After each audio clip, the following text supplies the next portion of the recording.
to a very special edition of My Brain, My Heart, Sports Talk with Mike. The reason why it's special, it's my 50th episode. For those of you who can count, that's halfway to 100. For those of you who can't, don't even worry about it because I just gave you the answer. This isn't a math test. So I had to give you a really good episode, so I have a great lineup in store. So quick notes, the Cleveland Cavaliers rehired Mike Brown. He was with the Los Angeles Lakers. They let him go 5 games into the season this year. He helped the Cavaliers to 5 straight playoff appearances, 1 NBA Finals with LeBron James, of course. I like Mike Brown's defensive style. It's not a fit for the Lakers. It's a fit for the Cavaliers. Good young guys there.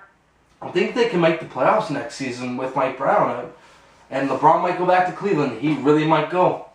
The Avalanche lost last night, which gets them oh so closer to getting a 2nd or 3rd overall pick. I don't want the 1st pick because I don't want Seth Jones.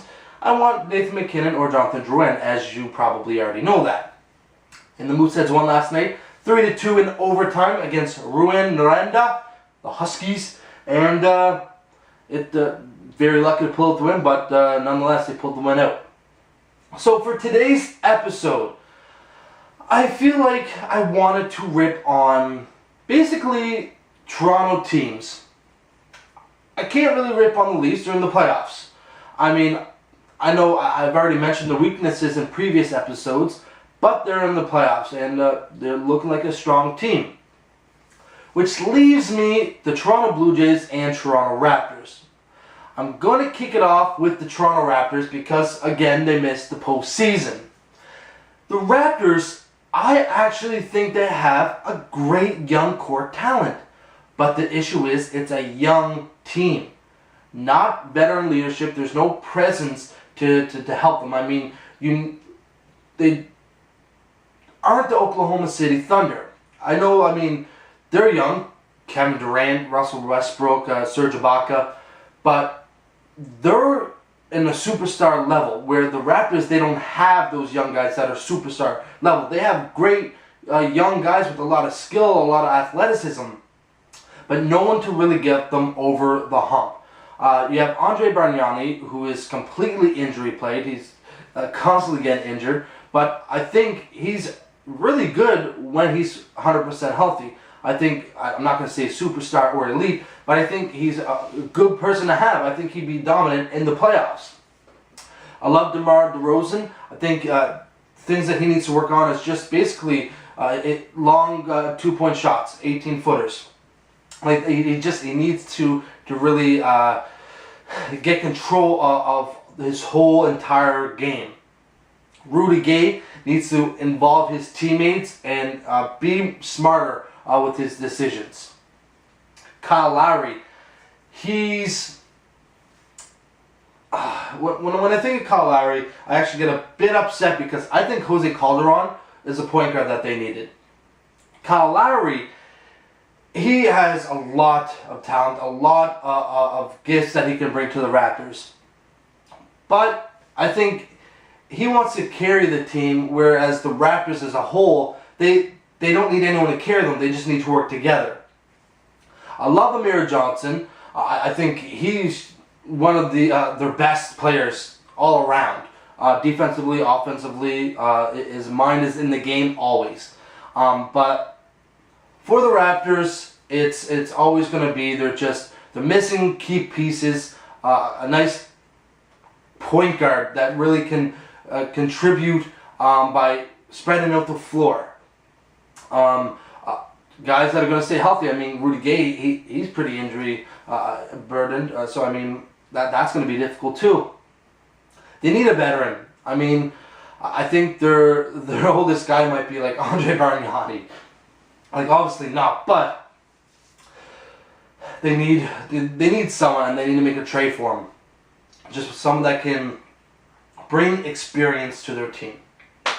Also, I don't know why Brian Colangelo is back. Dwayne Casey, I can understand. If they fired him, I wouldn't get mad. But they kept him, I'm not mad either. I think he actually, he has a lot of a lot of values and a lot of wisdom to really pass on to the young Raptors. If he had maybe a veteran guy, probably would help the Raptors probably in the playoffs as well. But Bryan Colangelo, a lot of his deals, just a lot of his moves, a lot of his picks, I don't know. They just, they're brutal. Andre Bargnani, he was the number one overall pick. He was the obvious choice. Draft him, okay. But he's had a few years now, and hasn't really proved. If the deal for James Harden was possible, or no, sorry, that was Jonas Valanciunas. But any trade, I've heard of trade rumors.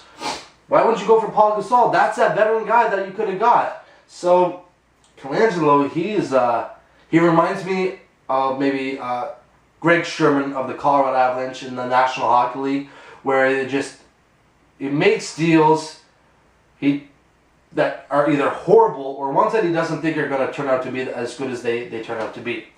So, with Bryan Colangelo at the helm, I don't know if they can make the playoffs, and they're keeping him. So, BC... Sorry, Raptors fans. I'm not a Raptors fan, but what else am I going to say? I'm a Lakers fan. Sorry. Next, the Toronto Blue Jays. The Blue Jays, the Blue Jays.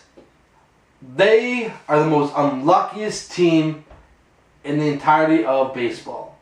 Other teams, yes, of course, they get injuries as well. But the injuries that the Blue Jays have are to their star players, the ones that are doing the job to help get the Blue Jays to the postseason. Jose Bautista, Brett Lowry, Brendan Morrow, Jose Reyes. This season, they always seem to get injured, and I wonder if it's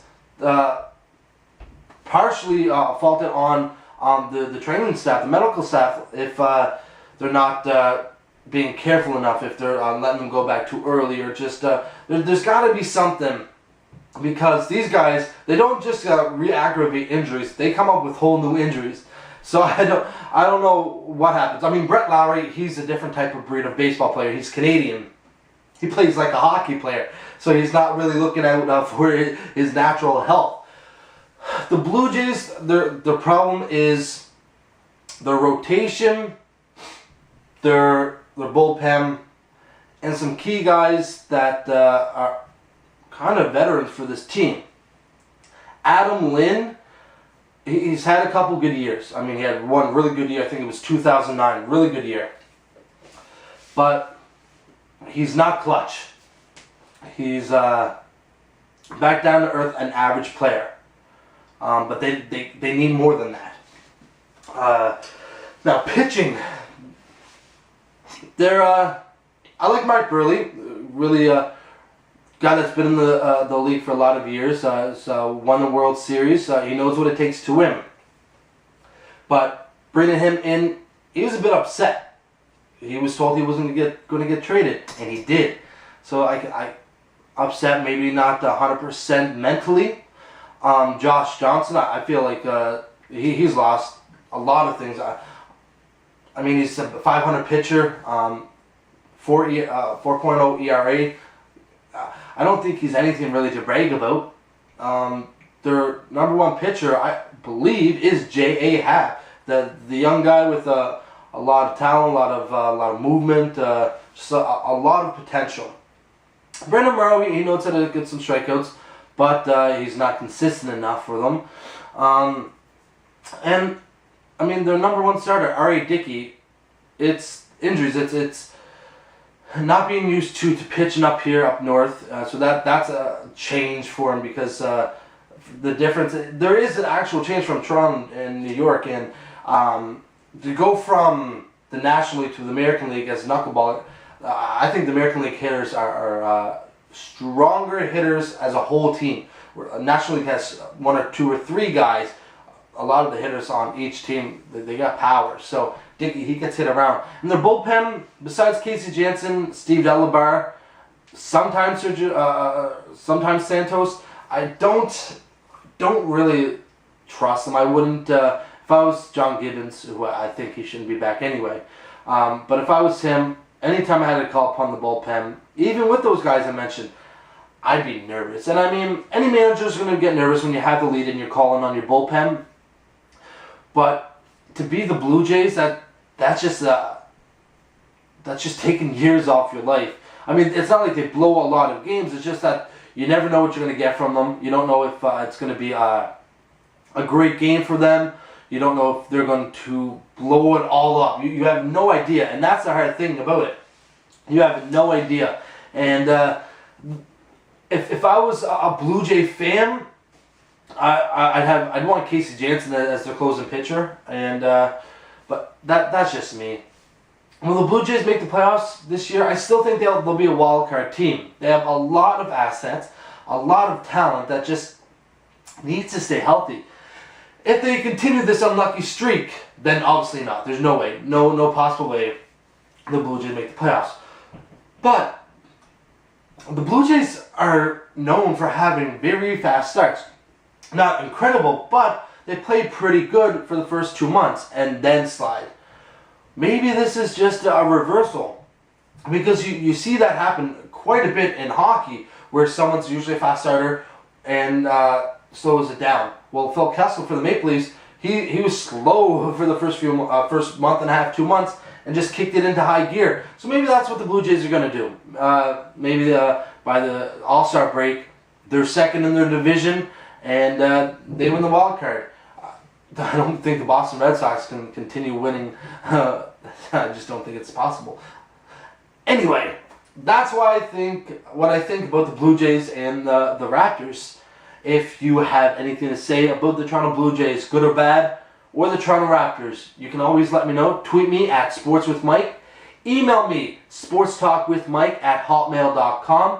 I want to let you know my birthday is coming up. So if you want to send me any cakes, cupcakes, Black Forest cakes, hot dogs or hamburgers, you can definitely do so. I'll give you my address.